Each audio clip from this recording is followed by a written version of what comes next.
Good afternoon mga love-love. In today's vlog, kasama ako ng daddy at kasama ni daddy ako. Ha? So, andito tayo mga love-love sa C5 ulit.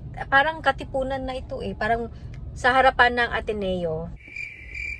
Ay, hindi ito harapan eh. Saan ba to? Basta lumagpas kami, dumaan kaming ganyan. Tapos, dito na kami magla-lunch sa may Uncle John's. Kasi, gusto namin kumain na, nagugutom na kami. Malayo pa ang Jollibee, malayo pa ang McDo, malayo ang KFC, malayo yung nakikita namin kanina doon na magkakasunod-sunod na pagkainan. So, ito yung una naming nakita at so, super traffic. Kaya, actually may Shell naman dito.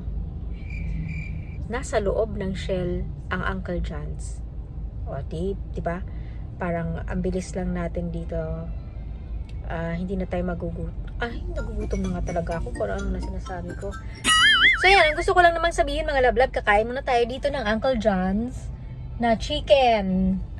Actually, marami siyang excuse me pa. Ayan, meron siyang grilled liampo na hindi natin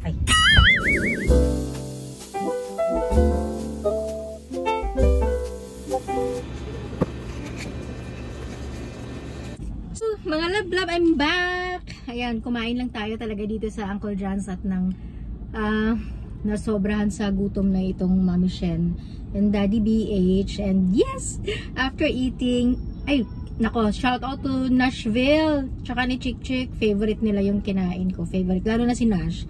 Gustong gusto niya yung shark's fin. And syempre, meron tayong Royal True Orange. So, bakit naman? Joke lang. And of course, kahit tapos na tayong kumain, no? Syempre, minsan lang kami magkasama ng daddy na kaming dalawa sa ngayon kasi sobrang busy ng Daddy BH. And of course, kasama yung mga bata pag aalis tayo. So, ngayon lang kami magkasama uli. Bumili kami ng chichirya. Meron ako Uishi, my favorite, yung spicy. And si daddy, eto kanya. So hindi ko alam kung anong vlog itong ginagawa ko, pero hindi naman tayo magpapakita ng mga brand ng mga favorites natin, mga lablab, pero wala lang akong may vlog kasi, kaya yaan yun na.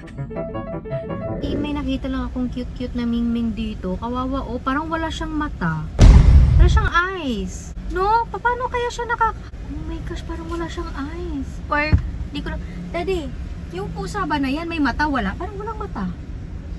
Ayun nakaupo na, nakahiga na cat. Parang wala siya. Ha? Hindi, gising siya daddy. Oh my gosh, paano siya Ayan, dito tayo sa Uncle John's, Katipunan. May cat dito na parang walang eyes. Baka naman pwede niyo yung ma-help to. Hindi ko kasi alam kung paano ito. Ay, may eyes pala! Meron! Uy, Mingming, you prank me. Ay, naku, kamingming ka. May mata pala, daddy. Hindi na makakapunta ng Katipunan kung walang mata. Wala kasi. Talagang wala siyang eyes, di. Akala ko nga, nawala yung eyes niya kasi may parang pula eh. Akala ko nagdugo-dugo yung eyes niya eh. Wala, dumilat siya. Kulit nang paprank ka ha.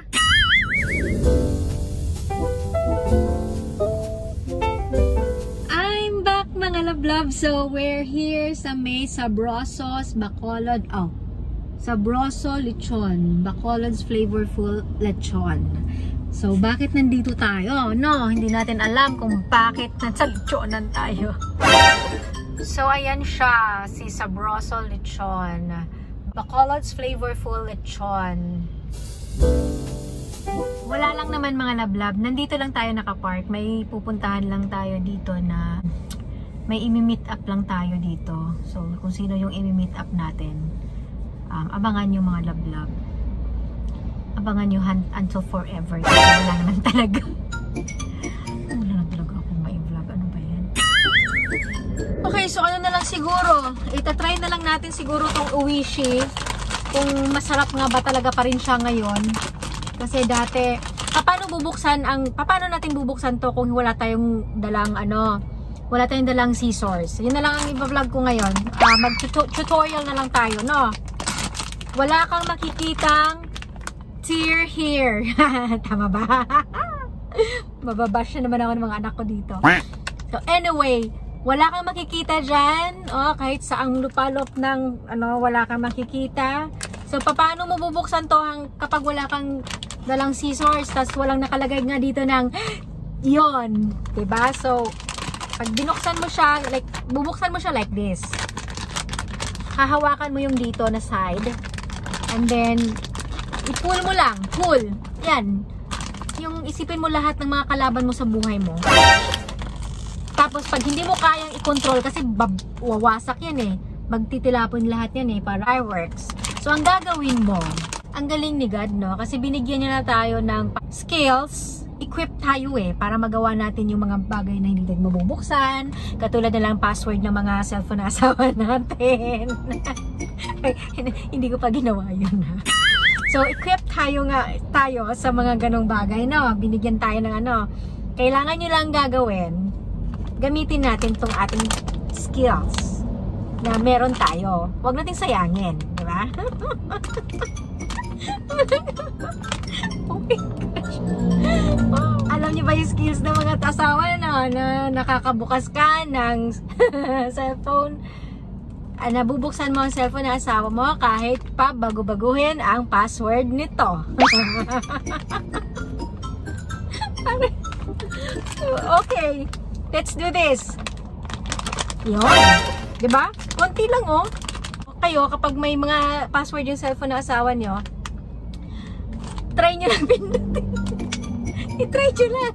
I-start nyo lang yan. Small steps. Diba? Okay. Ayan, diba? Pag nagbukas ka, kontian nyo lang. Bukas na, open na siya. And then, tikman natin. Kasi, matagal na to pero ang bango talaga nito. Naku, ang bango talaga. Same pa rin yung lasa. Masarap pa rin talaga. Spicy. Hindi masyadong spicy, pero nakalagay dito, spicy flavor. May isa pa dito spicy flavor pa rin, pero hindi ganito ka tingkad yung color niya. Oy, 3 minutes na. Sige, stop na. Masarap, basta masarap siya mga lablab. Try it. Try yung buksan ng cellphone ng asawa niyo pag may password.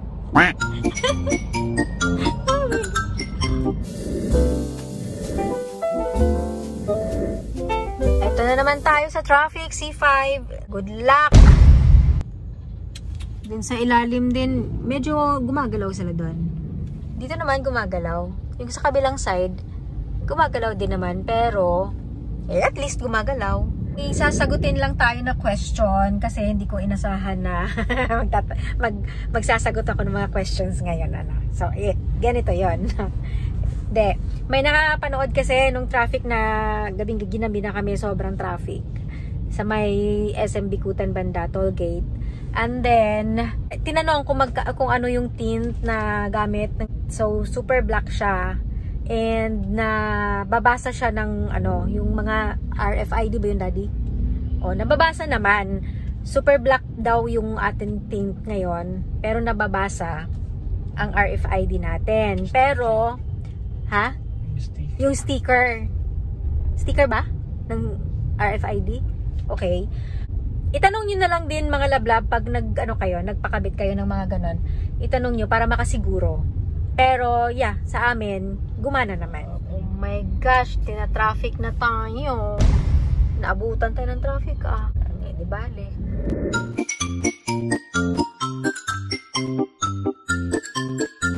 Dito pala yan sa may C5 ang Opus. Yan. Nasa kabilang side lang tayo, so hindi ko mapapakita sa inyo mga lablab. At sige, next time puntahan natin yan. Tama yan, pag uwi mo, tingnan mo anong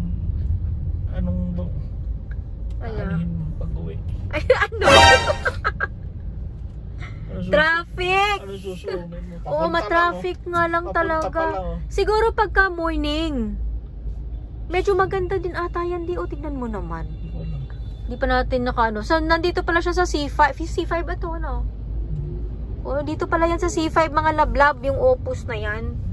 Ayan, tong may tao na nakatalikod. Ay, oo nga, ayun, may tao nakatalikod. Ay. Dito pala yan. O, visit na mga lablab. At makakainan na. Try natin tingnan yan. Antonios. Kailangan ready lang kayo sa traffic, ha? Meron na rin palang Antonios dito sa, ano ba tong tawag ito? Opus pala. Oh, nakaka-amaze lang kasi Kakain ka tapa, 600. sa Tagaytay lang. Log, ayos. Sa Tagaytay ko lang nakita yung narinig pala yung Antonios. Pero meron na din dito. 600, dalawang itlog lang. Talaga? Nakakain ka doon, Hindi pa. Eh di baka naman malaki ang serving tapos hati-hati na lang tayo. Ayos. So ito ngayon ang kalagayan ng C5, lagpas ng Opus, papuntang ano to? Saan ba to papunta di? Itong way na to. SLX. Papuntang SLEX, SM Bikutan. Tama no? Ganito ang inyong maharatnan dito.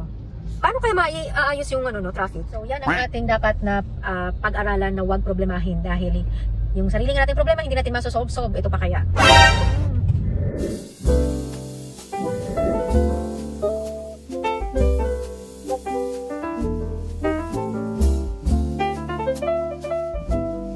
Daanan natin ang Tiendesitas. Paano ka naman kasi pupunta rito? Tingnan mo. Tagal na namin hindi nakabalik dyan eh. Papunta pa lang, disaster. Oo, kasi nga, traffic nga naman. Tingnan niyo naman mga bakit kaya nata-traffic dito, Daddy? Bakit sa mga yan? Pauwi na iba. Maganda pa naman sana dito, oh. Hindi ko na alam ngayon. Pero maganda yun ang last natin pinuntahan eh. Pero ang ganda ha, sana naman talaga hindi nila putulin yung mga puno na yan, oh. Sayang kasi yan, oh. Ang ganda.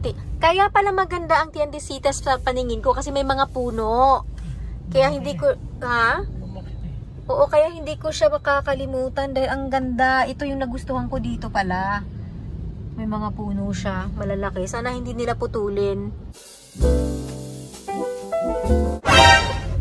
Huli.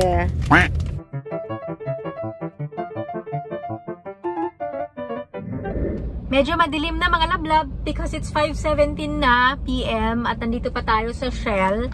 C5 pa din. Medyo matraffic kasi mga lablab.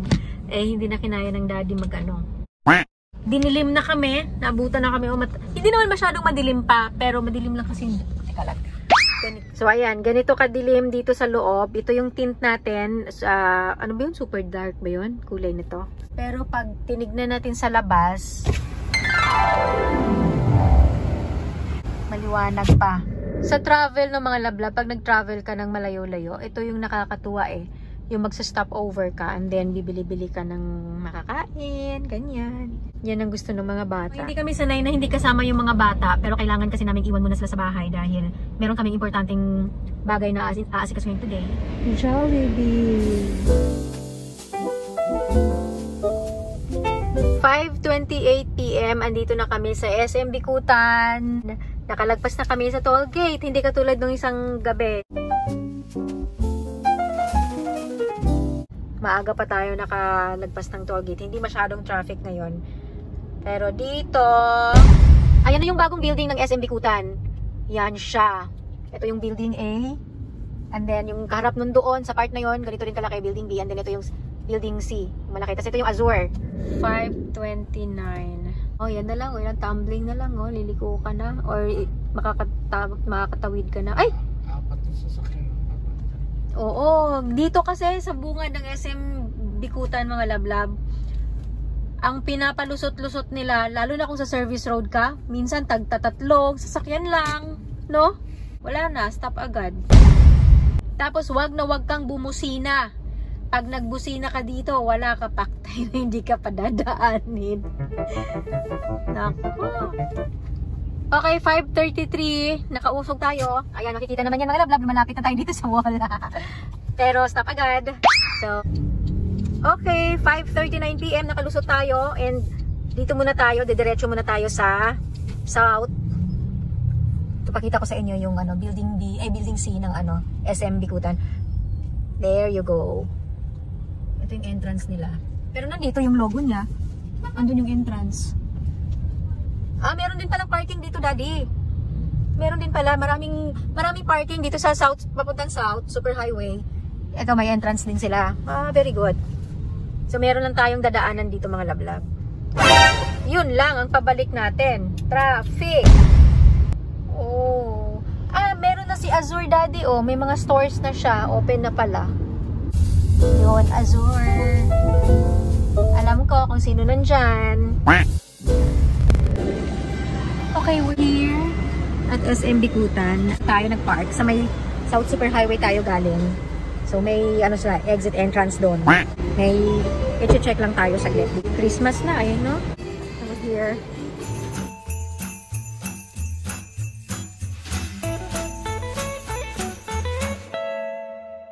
Meron na pala dito sa department store, oh. Coco. Galing ah. Wow.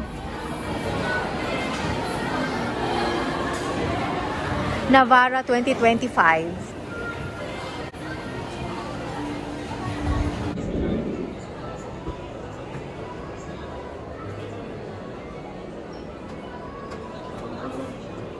Magkano, Daddy, yung down payment nito? 128. 128. Ang monthly? 45,000. Ang total price? 2.1. Okay, so uwi na tayo mga lablab. Wala akong mahanap na parang base ng cake, yung karton na nasa pinapatungan ng cake. Alam mo yun? Wala na sa SM Bikutan. Good afternoon mga lablab, 2:30 PM. Andito tayo sa may 7-Eleven. Ayan. Nandun silang lahat, mga bata. Si Daddy BH, si Aya Bronze, si Achi Brits, and si Bunso. Ako lang dito mag-isa na iwan. So, anyway, galing lang kami kay na Tita Be. Nandun lahat sila, Tito Jeboy, Tito Miguel, si Sarina, si Toby, tsaka si Coco. Okay, so galing pala kami kanina sa clinic, ay sa hospital, to get yung schedule para kay Daddy BH, para maayos, ma-address na yung kailangan na i-address. Ano lang naman yun, don't worry mga lablab, kasi minor lang naman yung naging problema. So, yeah, tsaka na ako magkukwento sa inyo, but yeah, ito muna. Paano lang, pasilip lang po, kahit walang may gustong sumilip. O nga, nagsipagsamahan sila kay Daddy BH sa loob sa 7-Eleven. Wala naman ako, hindi naman ako kasama. Ang binigay ko kay Daddy BH, tamang-tama lang sa kaya kailangang bayaran. Ang TLDT lang, my dear. So na it's a prank sila, it's a prank. Ayan sila. Kahapon kasi hindi kasama yung mga bata, so ngayon nag-decide kami na isama silang lahat. Kahit nandito lang kami sa sasakyan, masaya na yun, magkakasama kami, hindi lang sila sumama sa ospital. Hindi ko na sila pinababa. Ayan sila, oh. Ano kaya hanggang tingin ka na lang. Kasi wala dyan ang mami nyo. Hanggang tingin ka na lang.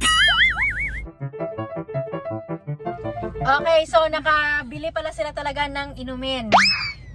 Diba? Pag sila di ang kasama, kahit wala ang mami. Tapos, sobrang uhaw daw ni Achi Brits. Pero tignan mo naman, oh. Yan lang ang nainom niya.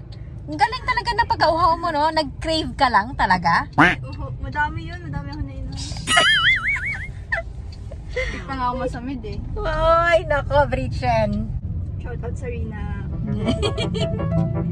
Toby, shout out. Big fan. Tampo si Coco. Shout out mo si Ayun Coco. si Coco din. Dinilaan niya yun pa ako. Kakakilite.